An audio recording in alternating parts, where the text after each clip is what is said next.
నమస్తే, welcome to editor analysis. కాపు కాక సగలా ఆడుతుంది. ఎందుకంటే ఆంధ్రప్రదేశ్ రాజకీయాల్లో కీలకంగా వర్గాల వారీగా, కులాల వారీగా ఎక్కువగా డ్రైవ్ అవుతుంటుంది. అదేంటంటే ఎన్నికల టైంలో అవుతుంటుంది. కానీ ఇప్పుడు ఎన్నికలు లేవు, ఏమీ లేవు. కానీ సామాజిక వర్గం మాత్రం కాకరేపుతుంది. ఎందుకయ్యా అంటే అంబటి రాంబాబు అరెస్ట్. మరి అంబటి రాంబాబు గారు అరెస్ట్ అయితే మరి ఊరుకుంటారా? ముద్రగడ పద్మనాభరెడ్డి గారు ఎంట్రీ ఇచ్చేశారు. అలాగే పవన్ కళ్యాణ్ గారి మీద డైరెక్ట్గా అటాక్ మోడ్కి దిగిపోతున్నారు చాలామంది నాయకులందరూ. గుడివాడ అమర్నాథ్ కానీ వీళ్ళందరూ సంఘీభావాలు తెలుపుతున్నారు. ఇలాంటి టైంలో ముద్రగడ గారి ఎంట్రీ అండి. మనం చూసాం. ముద్రగడ గారు ఒక సుదీర్ఘమైన లేఖ రాశారు, అటాక్ మోడ్లోకి దిగిపోయారు. సో ఆయన అంశం ఆ రకంగా నడుస్తుంటే ఇప్పుడు హరిరామజోగయ్య గారు, కాపు పెద్ద హరిరామజోగి గారు ఒక లెటర్ ఇచ్చారండి. సుదీర్ఘమైన లెటర్ రాశారని. సరే, ఆ లెటర్ నేను వినిపిస్తాను. అందులో ఉన్న సారాంశాలన్నీ కూడా మనం చూద్దాం. అయితే చాలా కాలం తర్వాత ఏపీలో మళ్ళీ కాపు కాక రేగింది. లేఖల ద్వారా ప్రభుత్వాన్ని గిల్లుతున్న ముద్రగడ గారు ఒక పక్క అయితే, ఇంకోవైపు కాపు రిజర్వేషన్ అంటూ హరిరామజోగి గారు లేఖలు. ఎప్పుడూ లేనిది కాప్ ట్యాగ్తో వస్తున్న అంబటి రాంబాబు గారు. మరి ప్రభుత్వానికి వ్యతిరేకంగా మూకుమ్మడిగా కాపు నేతల వాయిస్ వెనుకున్న ఆంతర్యం ఏంటి? ఇది ఎటువైపు వెళ్తుంది? దీని పర్యవసానాలు ఏ రకంగా ఉంటుంది? అసలు ఏం జరుగుతుంది? ఇది కదా. మరి కాపు కమ్యూనిటీ దీన్ని ఎలా చూస్తుంది? ముఖ్యంగా ఇక్కడ మాట్లాడనివ్వండి, కాపు సామాజిక వర్గం ఒక పక్క అంటున్నారు, కాపుకి వెల్ఫేర్ ఏం చేస్తున్నారు, కాపులకి ఏం ఫండ్స్ రిలీజ్ చేస్తున్నారు అన్నది చెప్పి ఒక పెద్ద ఆయన మాట్లాడుతున్నారు, ఇంకో పెద్ద ఆయన మీరు అరాచకాలు చేస్తున్నారు, అన్యాయం చేస్తున్నారని చెప్పి ముద్రగడ గారు మాట్లాడతారు. మరి పవన్ కళ్యాణ్ వలన కూటమికి మెజారిటీ కాపులు గతంలో సపోర్ట్ ఇచ్చారు, అది ఎవరు కూడా కాదనలేదు, హై సపోర్ట్ ఇచ్చారు. మరి కాపుల్లో చీలిక తెచ్చేందుకు వైసీపీ కుట్రలు చేస్తుందా? ఇది జరుగుతున్న ప్రచారం. మరి కాపు రిజర్వేషన్పై తాజాగా హరిరామజోగయ్య లేఖలో సీఎం చంద్రబాబు నాయుడు గారు, డిప్యూటీ సీఎం పవన్ కళ్యాణ్ గారికి ఆయన వినతలు ఇస్తూనే చురకలు వేసిన సందర్భం. ఇదిగో ఇవన్నీ కూడా నేను వినిపిస్తాను క్లియర్గానే. మరి కాపులకు 5% ఈడబ్ల్యూఎస్ రిజర్వేషన్ పునరుద్ధరించాలని ఆయన డిమాండ్ చేస్తున్నారు. అయితే దీనిపై కూటమి ప్రభుత్వం తక్షణమే స్పందించాలని ఆయన డిమాండ్ కూడా చేస్తున్నారు హరిరామజోగి గారు. మరి గత వైసీపీ ప్రభుత్వం కాపులకు అన్యాయం చేసిందంటూ లేఖలో జోగి గారు ధ్వజం ఎత్తితేనే హైకోర్టు విచారణ నేపథ్యంలో ప్రభుత్వ వైఖరిపై తీవ్ర ఉత్కంఠ నెలకొంది. మరి జోగి లేఖపై ప్రభుత్వం స్పందిస్తుందా లేదా?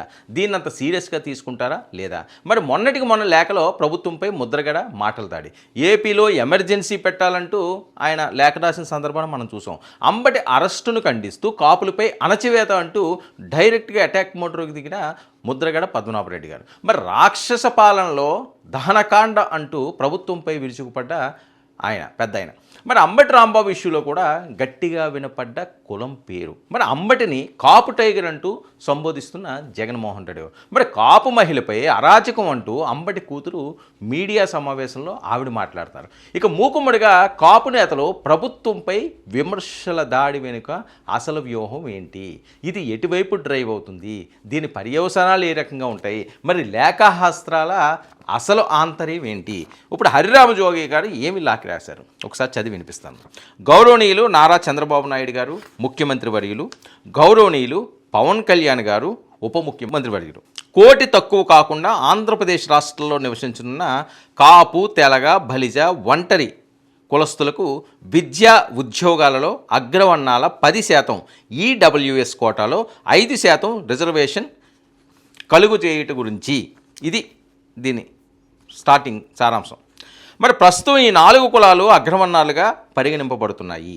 ఈ కులాలు ఆర్థికంగాను, విద్యాపరంగాను, సామాజిక పరంగాను అగ్రవర్ణాలైన కమ్మ, రెడ్డి, బ్రాహ్మణ, వైశ్య, వెలమ, క్షత్రియ మొదలగు కులాలతో విద్యా ఉద్యోగాలలో పోటీ పడలేక వెనుకబడి ఉన్న కారణంగా బీసీ కమిషన్ అయిన మంజునాథన్ కమిషన్ సిఫార్సు మేరకు ఆనాటి తెలుగుదేశం ప్రభుత్వం 103 రాజ్యాంగ సవరణ ప్రకారం దక్కిన అగ్రవర్ణాలు ఈడబ్ల్యూఎస్ 10% కోటాలో 5% రిజర్వేషన్ కాపులను దక్కిస్తూ శాసనసభలో 14వ నెంబరు 15వ నెంబరు బిల్లులు పెట్టి ఆమోదింపజేయడం జరిగింది.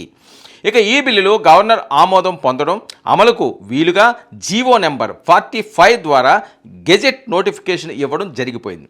ఈ చట్టాన్ని వ్యతిరేకిస్తూ కొంతమంది సుప్రీంకోర్టులో వ్యాజ్యం వేయగా సుప్రీంకోర్టు వారు ఈ చట్టాన్ని సమర్థిస్తూ తీర్పు ఇవ్వడం కూడా జరిగింది. అయితే తెలుగుదేశం ప్రభుత్వం యొక్క కాల పరిధి ముగియడం, జగన్మోహన్ రెడ్డి గారి ప్రభుత్వం అధికారంలోకి రావడం జరిగిపోయిన మీదట కాపులకు రిజర్వేషన్ అంశం రాష్ట్ర ప్రభుత్వ పరిధిలోకి కాదని కేంద్ర ప్రభుత్వం అంశాన్ని ప్రకటన చేస్తూ వైఎస్ఆర్ ప్రభుత్వం 5 సంవత్సరాల కాలం 5% రిజర్వేషన్ అంశాన్ని పక్కన పెట్టి జగన్మోహన్ రెడ్డి ప్రభుత్వం అగ్రవర్ణాలు ఈడబ్ల్యూఎస్ వారికి 10% కల్పిస్తూ ఉత్తర్వులు ఇవ్వడం జరిగింది. దీనిని ప్రశ్నిస్తూ కాపు సంక్షేమ సేన అధ్యక్షుడిగా నేను ఆంధ్రప్రదేశ్ హైకోర్టులో పిటిషన్ వేయడం జరిగింది. అయితే ఆనాటి వైఎస్ఆర్ ప్రభుత్వం కాపులకు ఈడబ్ల్యూఎస్ 10% కోటాలో 5% కలుగు చేయడానికి వ్యతిరేకిస్తూ హైకోర్టులో కౌంటర్ దాఖలు చేయడం జరిగింది. కాపులకు 10% ఈడబ్ల్యూఎస్ కోటాలో 5% రిజర్వేషన్ కలుగు చేయడాన్ని వ్యతిరేకించడానికి కారణం ఆనాటి ముఖ్యమంత్రి జగన్మోహన్ రెడ్డి కాపులు ఆర్థికంగా కానీ విద్యాపరంగా కానీ పుంజుకోవడం ఇష్టం లేకపోవడమే అని చెప్పవలసి ఉన్నది. అయితే ఈ రకమైన రిజర్వేషన్లు అగ్రవర్ణాలకు సంబంధించిందే కానీ బీసీ కులస్తులకు ఎటువంటి నష్టం చేయడం కాదని గ్రహించవలసి ఉన్నది. ప్రస్తుతం కాపు రిజర్వేషన్ అంశం రాష్ట్ర హైకోర్టు విచారణలో ఉన్నది. 4/2/2026 తేదీన హైకోర్టు బెంచ్ ముందు జరిగిన విచారణలో ఈ అంశంపై ప్రస్తుత ప్రభుత్వం తీరు ఏమిటో తెలుపవలసినదిగా తెలుగుదేశం ప్రభుత్వాన్ని కోరుతూ నిర్ణయించబడింది. అగ్రవర్ణాల 10% ఈడబ్ల్యూఎస్ కోటాలో 5% కాపులకు రిజర్వేషన్ కల్పిస్తూ గత తెలుగుదేశం అధినేత చంద్రబాబు నాయుడు గారే తీసుకున్న నిర్ణయం కాబట్టి అదే నిర్ణయాన్ని ప్రస్తుత ఉమ్మడి ప్రభుత్వం కూడా కొనసాగిస్తూ తమ నిర్ణయాన్ని సరికొత్త కౌంటర్ ద్వారా హైకోర్టుకు తెలియజేయవలసిందిగా రాష్ట్రీయ జన సంక్షేమ సేన కోరుతున్నది.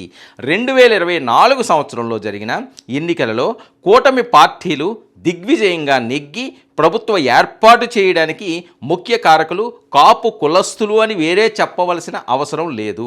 వారికి 5% రిజర్వేషన్ కల్పించడం న్యాయసమ్మతమే కాకుండా సామాజిక న్యాయం కూడా అవుతుంది.